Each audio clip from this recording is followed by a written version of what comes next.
Welcome to week 2 of Writing in the Sciences. I'm Kristen Sinani from Stanford University. Last week we had an overview of 3 key principles of effective writing, and we talked about the first of those, which was cutting all the clutter, all the unnecessary words and phrases from your sentences. This week I'm going to focus on the latter 2 principles, which both had to do with verbs.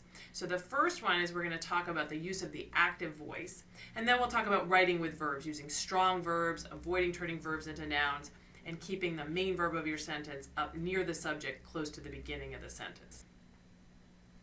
So what is the active voice? So the active voice follows the format subject, verb, object. And this is the way that we normally talk, right? We say, she drives the car, she throws the ball.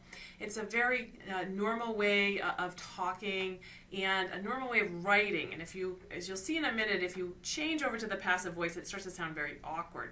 So I really want you to start thinking about using the active voice. And some of you may have learned, picked up along the way, the habit of using the passive voice. So to help break you of that habit, I'm going to suggest that next time you sit down to write, you actually kind of have this mantra in your head. You think subject, verb, object, subject, verb, object, subject, verb, object, and just kind of get that beaten into your head and remind yourself that you're supposed to write subject, verb, object. So again, the active voice is just subject, verb, object, and sometimes it's just subject, verb. It doesn't always have to have an object. All right, so contrast that to the passive voice. What does the passive voice look like? So the passive voice inverts that structure. It goes object, verb, subject, or sometimes just object, verb, and the subject is actually completely removed out of the sentence. And you can see it's a very kind of awkward way if you try to talk this way. You would say, instead of she throws the ball, you would say the ball was thrown by her, or the ball is thrown by her. And you can see that's a really awkward way to talk. And so we never talk in the passive voice, but yet somehow when we sit down to do academic or scientific writing, a lot of us start to, talk in the passive voice in our writing. And it's also very awkward in writing. The classic example of the passive voice is the following sentence. Mistakes were made.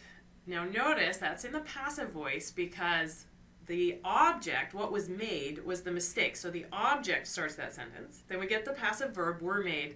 And then there's no subject. So we don't know who made the mistakes, right? They just kind of fell out of thin air. They just happened. Mistakes were made. Nobody's responsible.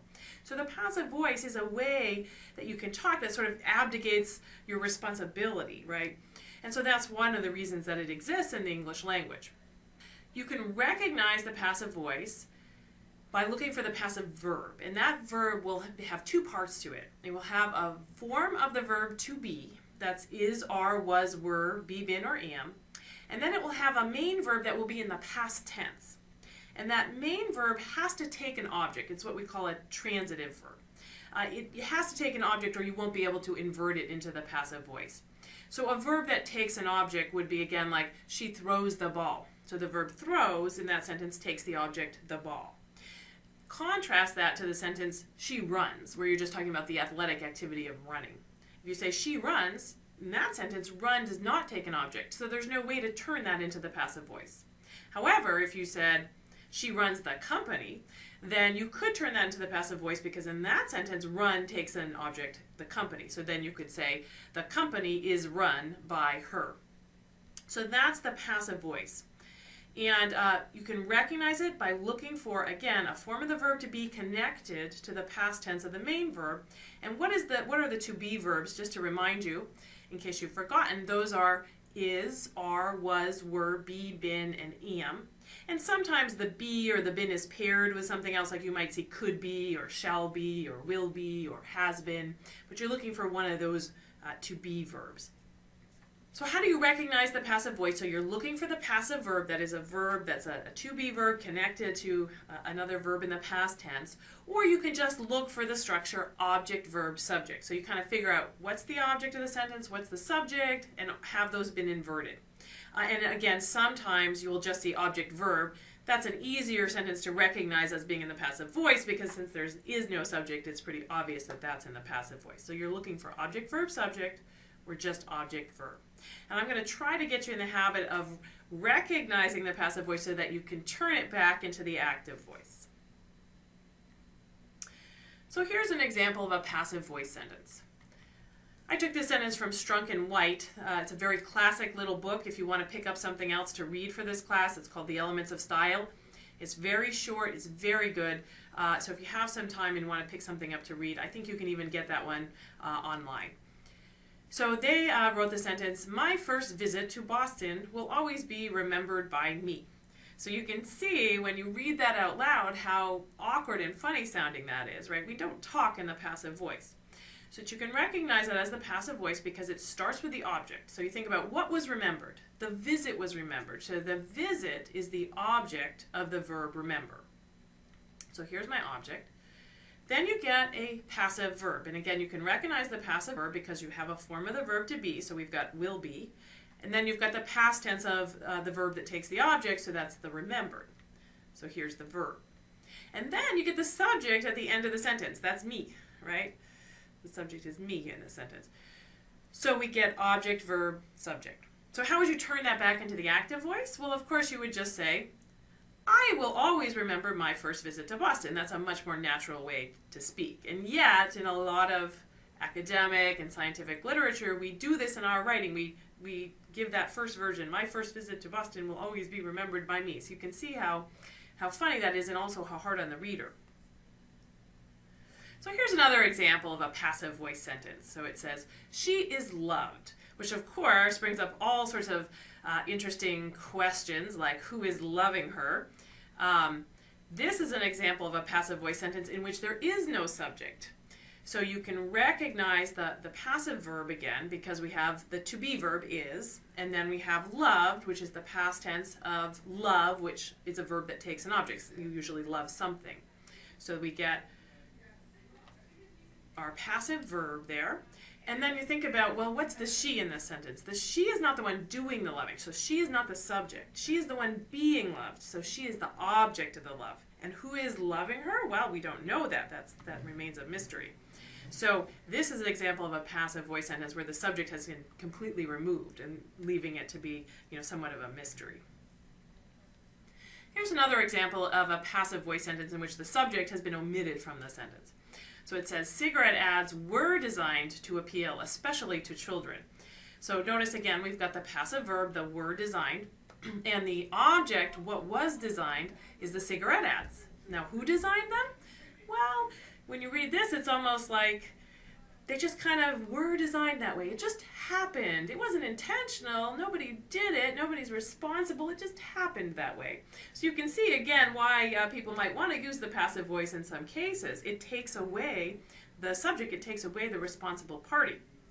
So contrast to that passive voice sentence to the active voice version, which would be something like, we designed the cigarette ads to appeal especially to children. So you can see that when you turn things into the active voice, it forces you to then have a responsible party. So how do you turn the passive voice back to the active voice? So first of all, you have to recognize when a sentence is in the passive voice. That's the first step. Then to turn it back to the active voice, you have to ask yourself the question, who does what to whom? Who is the subject of that sentence? Who's the object? And you want to then invert that sentence back to subject, verb, object. In some cases, there won't be a subject. Some of the editing exercises we're going to do, there won't be a subject, so you might have to guess, that the subject is we or the authors of the paper. So here's an example of a passive voice sentence that we can turn back into the active voice. So it says, by applying a high-resolution 90-degree bending magnet downstream of the laser electron interaction region, the spectrum of the electron beams could be observed. So you can see that that's the passive voice because, well, first of all, we don't have a subject here. We don't know who's doing the observing. We know what was observed, the spectrum of the electron beams, but we don't know who was doing the observing. Then we've got the could be, that's the form of the verb to be, and then we've got the observed, the past tense of a verb that takes an object. So to turn this one back to the active voice, we kind of have to guess who's the subject of the sentence. Well, if this was coming out of a scientific manuscript, probably it's the authors who are writing the paper. So they could say something like, the active version would be, we could observe the spectrum of the electron beams by applying a high-resolution 90-degree bending magnet. So you have to identify the subject, in this case it's probably the authors, and they can use the word we in their paper. We could observe this. So turn that into the active voice.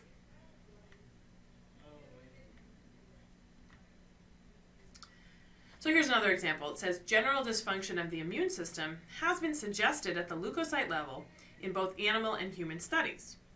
Okay, so again, this one's a little bit more hidden, but if you kind of look at it carefully, you can recognize it as passive voice because we've got the has been, that's the form of the verb to be, the suggested, and what's the object? What's being suggested? What's being suggested is this dysfunction of the immune system. What's doing the suggesting in this case is the studies, the animal and human studies. So to turn this one back into the active voice, we would put the animal and human studies first and have them suggesting this conclusion. So we would say, both human and animal studies suggest that diabetics have general immune dysfunction at the leukocyte level. And notice that when I wrote it in the active voice, I added this word, that diabetics. It actually kind of forced me to be a little less ambiguous. And the active voice often forces you to be more specific about what you're talking about. So I've now put that one into the active voice. It's the studies that are suggesting this finding. And I actually had to give it a little bit more specificity there. It's this particular finding in diabetics.